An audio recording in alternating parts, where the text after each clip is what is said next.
Morning class. Today we will discuss about the parallel combination of a cells.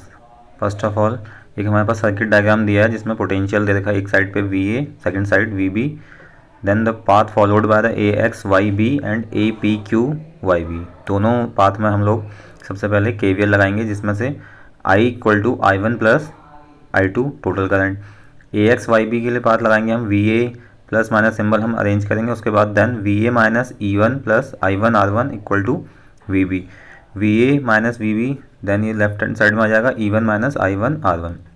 Then यहाँ से हम I1 value निकाल देंगे, तो इक्वेशन नंबर सेकंड पुट कर देंगे.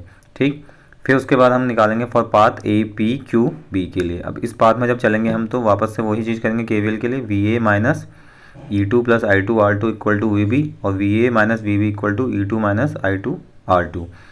देन हम वहाँ से I2 की वैल्यू निकालेंगे E2 minus V upon R2 from 1 2 and 3, क्योंकि हमारे पास सबसे पहले इक्वेशन दे रखी है I equal to I1 plus I2. तो 1 2 3 इक्वेशन लेने के बाद हम क्या करेंगे, 1 वाली इक्वेशन में वैल्यू रख देंगे दोनों I1 और I2 की.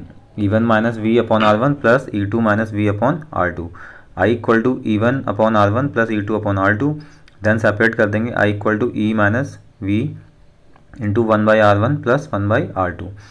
V into I1 1 upon R1 plus 1 upon R2 यहाँ से कॉमन ले लेंगे. E1 upon R1 plus E2 upon R2 common ले लेंगे. ठीक, देन उसके बाद V E1 1 by R1 plus 1 by R2 से हम डिवाइड करेंगे दोनों साइड में. तो V equal to E minus IR जो हमारी प्रीवियस इक्वेशन थी डिस्चार्जिंग वाली, उस इक्वेशन से हम इसको कंपेयर कर देंगे. इक्वेशन कंपेयर करने के बाद हमारे पास क्या मिल जाएगा, EMF की वैल्यू मिल जाएगी E1 upon R1 plus E2 upon R2 upon 1 plus R1 plus R2.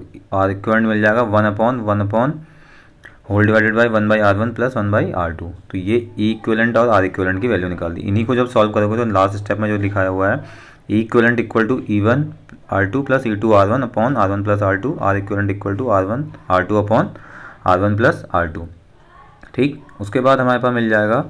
Then जब हम लोग इसको पैरेलल कॉम्बिनेशन निकाल देंगे तो हमें दो वैल्यूज़ मिल गई, एक सबसे पहले सीरीज़ वाले के लिए और एक पैरेलल वाले के लिए. कॉम्बिनेशन ऑफ पैरेलल सेल्स के लिए हम इसलिए करते हैं कि अगर हमारे पास एक पाथ भी ख़राब हो जाता है तो दूसरे पाथ से हमारी सप्लाई कंटिन्यूशन चलती रहती है. तो इसलिए हम क्या करते हैं, हाउस होल्ड सर्किट के लिए पैरेलल कॉम्बिनेशन को फॉलो अप करते हैं.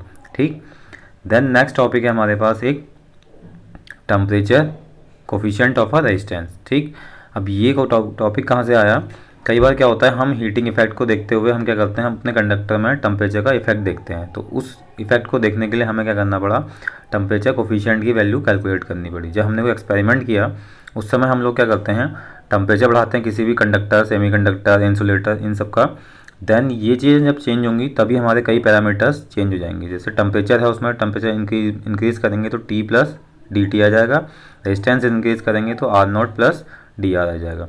DR क्या है हमारे पास, चेंज इन रेजिस्टेंस. DT क्या है हमारे पास, change in temperature. DR directly proportional to R0 जो इनिशियल रेजिस्टेंस है हमारे पास. देन उसके बाद हम करेंगे इन दोनों कंबाइन करने के बाद हमारे पास अल्फा R0 DT आ जाएगा. तो जो अल्फा है वो है कोफिशिएंट ऑफ थर्मल रेजिस्टेंस. ये अल्फा हमारा एक कांस्टेंट वैल्यू है.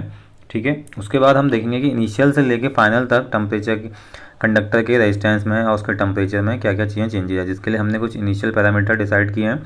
Ti equal to initial temperature, Tf equal to final temperature, R0 equal to initial resistance, Rf equal to final resistance. तो जो रेजिस्टेंस हमारा इंटीग्रेट होगा इनिशियल से फाइनल वो R0 से Rf होगा और जो टेम्परेचर होगा वो Ti से Tf होगा. इसमें से 1 dr का इंटीग्रेशन क्या होगा, R, जिसके हम वैल्यू पुट कर देंगे तो Rf माइनस R0 आ जाएगा. यहाँ से R0 कॉमन लिया, Ti से Tf integration alpha dt. Then alpha हमारा कांस्टेंट है तो इसका मतलब हम सही बाहर ले लेंगे. फिर 1 dt का कितना इंटीग्रेशन होगा, T. तो T में हम upper limit minus lower limit रख देंगे तो Tf माइनस Ti. यहाँ से हम R फाइनल निकालेंगे, रेजिस्टेंस फाइनल कंडक्टर का. तो वो कितना आएगा, R0 plus R0 into alpha to Tf minus Ti. तो यहाँ से हमें निकल जाएगा Rf equal to R0 into 1 plus alpha delta T, यानी कि चेंज इन टेम्परेचर. फिर हम रेजिस्टिविटी देखेंगे. यहाँ से रेजिस्टिविटी देखने के लिए हमारे पास क्या आएगा, rho F L by A equal to rho L upon A initial वाले के लिए. ठीक है, रो एफ निकालेंगे, एल से एल कट जाएगा, ए से कट जाएगा, rho not 1 plus alpha delta T. तो ये रेजिस्टिविटी निकल जाएगी हमारी. ऐसे ही करने का अल्फा की वैल्यू हम यहाँ से निकालेंगे तो R F minus R0 upon R0 delta T. Unit आ जाएगी डिग्री सेल्सियस -1 और केल्विन -1। कंडक्टर्स के लिए हमेशा अल्फ़ा पॉजिटिव होता है, सेमीकंडक्टर्स के लिए अल्फ़ा नेगेटिव होता है। नाइक्रोम टाइप एलॉयज़ के लिए अल्फ़ा नियरली 0 होगा। और ठीक है, तो ये 3 थे हमारे पास, कंडक्टर, सेमीकंडक्टर, नाइक्रोम टाइप, जिसमें हम अल्फ़ा की वैल्यू कैलकुलेट करते थे।